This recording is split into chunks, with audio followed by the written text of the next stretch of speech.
Commander, are you coming to check up on me? You look much better. How are you feeling? Dr. Chakwas assures me I am going to be fine. I was impressed with her knowledge of Asari physiology. You're in good hands. Dr. Chakwas knows what she's doing. I never properly thanked you for saving me from the Geth, Commander. If you hadn't shown up, I'm just glad we got there in time. So am I. I know you took a chance bringing me aboard this ship. I have seen the way your crew looks at me. They do not trust me. But I am not like Benezia. I will do whatever I can to help you stop Saren. I promise. Don't worry, Liara. I trust you. I know you won't let me down. It means a lot to hear you say that, Commander. Thank you.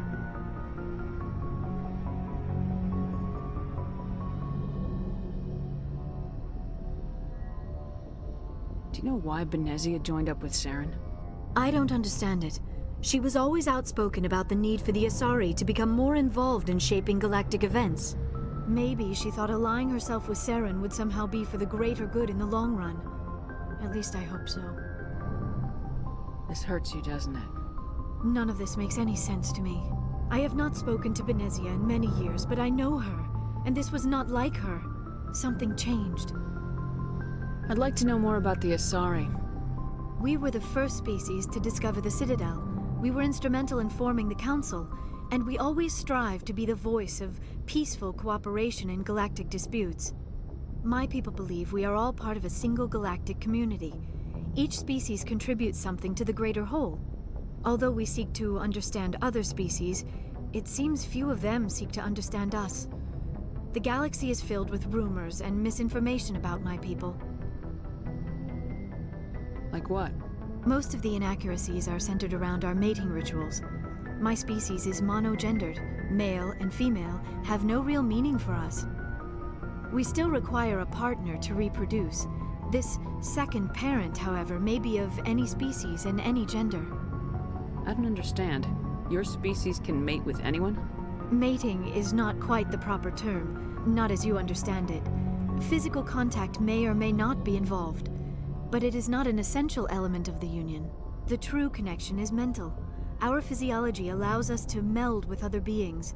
We can touch the very depths of their minds. We explore the genetic memory of their species. We share the most basic elements of their individual and racial identities. We then pass these traits on to our daughters. It is how we learn to grow as a species and how we develop a greater understanding of other races. What happens to your partner after the union? Every relationship is different. Some unions are a single encounter with both parents parting ways afterwards. Others can be more long-term. Sometimes an Asari and her partner will stay together for many decades.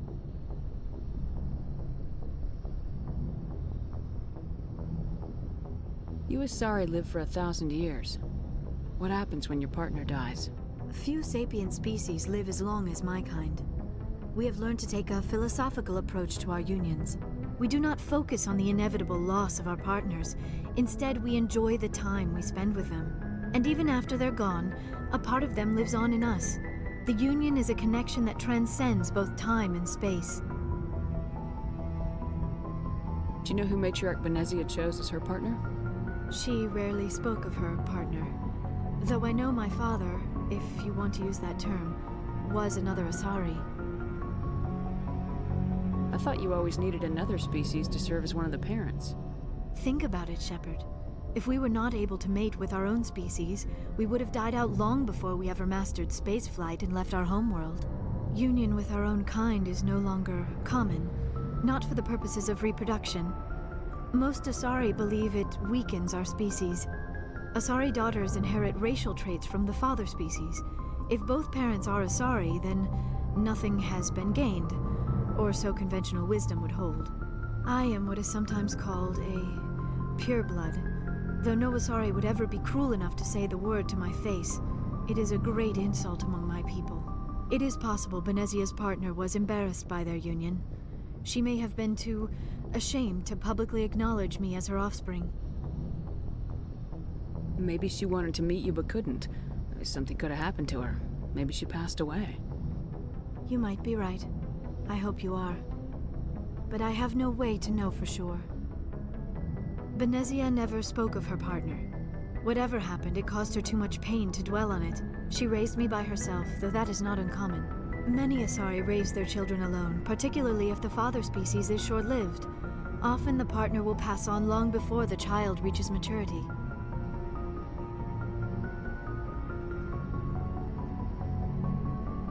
I get the feeling you want to ask me something, Commander. Tell me about yourself, Liara. Me?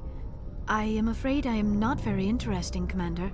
I spend most of my time on remote digs, unearthing mundane items buried in long-forgotten Prothean ruins. Sounds dangerous. And lonely. Sometimes I would run afoul of indigenous life forms or stumble across a small band of mercenaries or privateers, but I was always careful. Until the Geth followed me to Artemis Tau, I never found myself in any situation my biotics could not handle. As for the solitude, well, that is one aspect that most appealed to me. Sometimes I just need to get away from other people.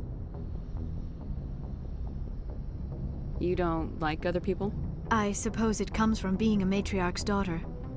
People expected me to follow in Benezia's footsteps. They wanted me to become a leader of our people. Matriarchs guide their followers into the future. They seek the truth of what is yet to come. Maybe that's why I became so interested in the secrets of the past. It sounds so foolish when I say it out loud. It sounds like I became an archaeologist simply to spite Benezia. All children rebel against their parents. It's a natural part of growing up. Aha, you share the wisdom of the matriarch, Shepard. That is exactly what Benezia said when I told her of my decision. But there was more to it than that. I felt drawn to the past. The Protheans were these wondrous, mysterious figures. I wanted to know everything about them. That is why I find you so fascinating. You were marked by the beacon on Eden Prime. You were touched by working Prothean technology. Sounds like you want to dissect me in a lab somewhere. What? No, I did not mean to insinuate. I never meant to offend you, Shepard. I only meant that you would be an interesting specimen for an in-depth study. No, that's even worse. Calm down, Liara. I was only joking. Joking? Oh, by the goddess, how could I be so dense? You must think I am a complete and utter fool. Now you know why I prefer to spend my time in the field with data disks and computers. I always seem to say something embarrassing around other people. Please, just pretend this conversation never happened. I should go. Goodbye, Shepard. Commander, you look pale. Are you suffering any ill effects from the cipher? The cipher shook me up a bit. I might be able to help you. I am an expert on the Protheans. If I join my consciousness to yours, maybe we can make some sense of it. Do it. Hurry. We don't have much time. Relax, Commander. Embrace eternity!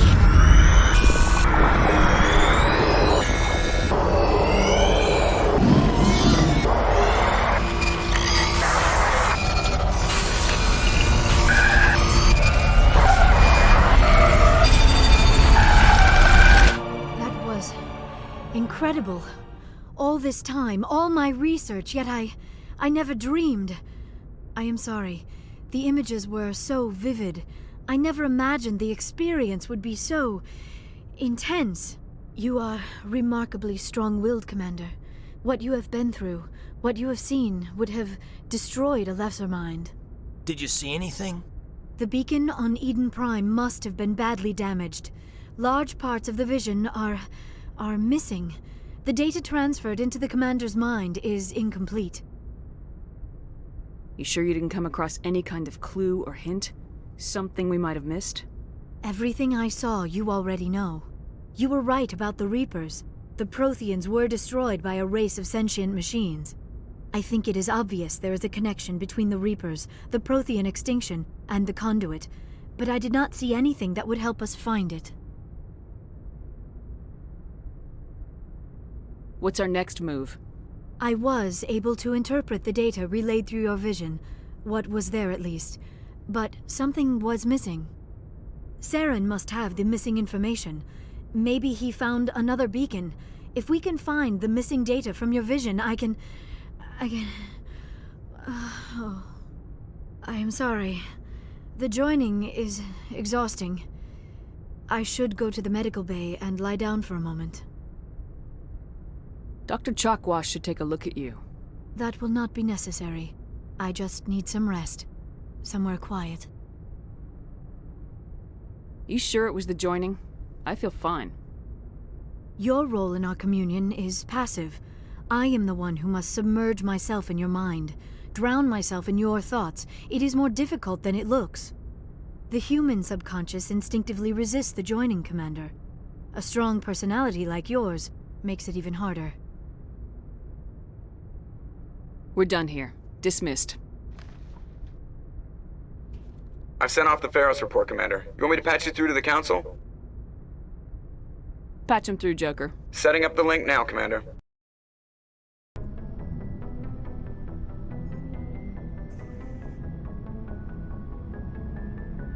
Do you have some time to talk now, Commander? Let's hear it, Lieutenant. I'm always open to my officers. We've played it pretty close to the book so far, but we're a long way from backup. We've got some tough calls to make. I'm just saying, try to leave yourself a way out. I've seen what cutting corners can do, and I'd hate to have that happen to you, Shepard. Commander. This a personal observation, Kaidan? I don't want to step on anyone else's toes, especially if you're if I have misread your interests. Someone? You're referring to our young Prothean expert. I think she's older than both of us put together, but, yeah.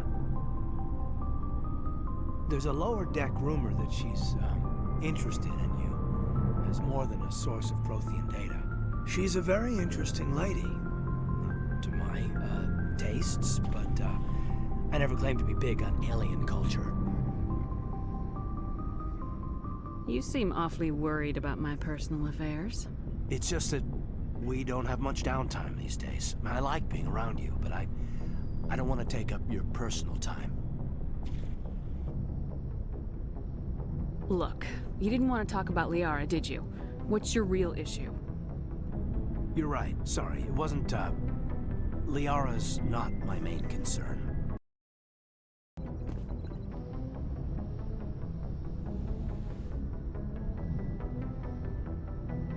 Commander, are you coming to check up on me? You look much better. How are you feeling? Dr. Chakwas assures me I am going to be fine. I was impressed with her knowledge of Asari physiology. You're in good hands. Dr. Chakwas knows what she's doing. I get the feeling you want to ask me something, Commander. Maybe we could pick up where we left off. You were telling me about your interest in the Protheans. Actually, I think I was talking about my interest in you, and making a fool of myself in the process. As I said, I am not used to dealing with people, especially humans. I did not really know much about your species when we first met, Shepard. I found it hard to take humanity seriously. Your kind always seemed so rushed and high-strung. We don't have the luxury of time, and Asari can live for 1,000 years. We're lucky if we hit 150.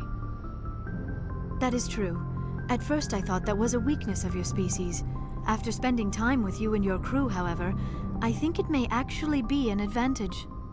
You humans are creatures of action. You pursue your goals with an almost indomitable determination. It is an admirable trait, but also an intimidating one. You're scared of us? Unfortunately, the rest of the galaxy sees humanity as something of a bully. You run over anyone in your path to get what you want. It is up to people like you to change their minds, Shepard. I'm doing the best I can, Liara. There is a reason the Council chose you to become a Spectre. They saw something special in you. The best of what humanity has to offer. I looked into your history. I know what you did during the Blitz. It was a remarkable display of courage and heroism.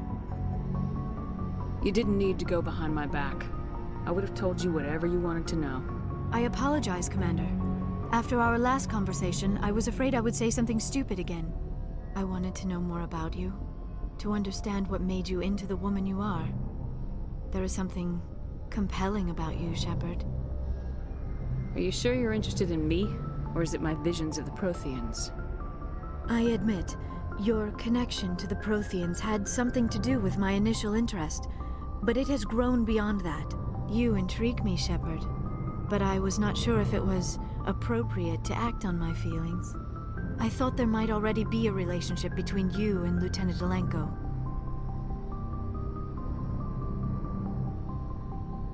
The Lieutenant and I are just friends. Nothing more. My mistake, then. I am not as adept at understanding human relationships as I thought. But what about us, Shepard? Is there a mutual attraction, or was I wrong about that too? No, you were right. There is something between us. I knew it, and I knew you felt it too. But does this not seem rather strange? Why do I feel so close to you? We have only known each other a short time. We are from two different species. We have almost nothing in common. This makes no sense. These things never make sense. They just happen and we get swept up in the storm. You make it sound so chaotic, so dangerous. I'll keep you safe. I am not looking for a protector. This is all a bit overwhelming. I am not used to this. You. I need some time. Take all the time you need, Liara. I'll be here. Thank you, Shepard. Let's just talk about something else for now. I should go.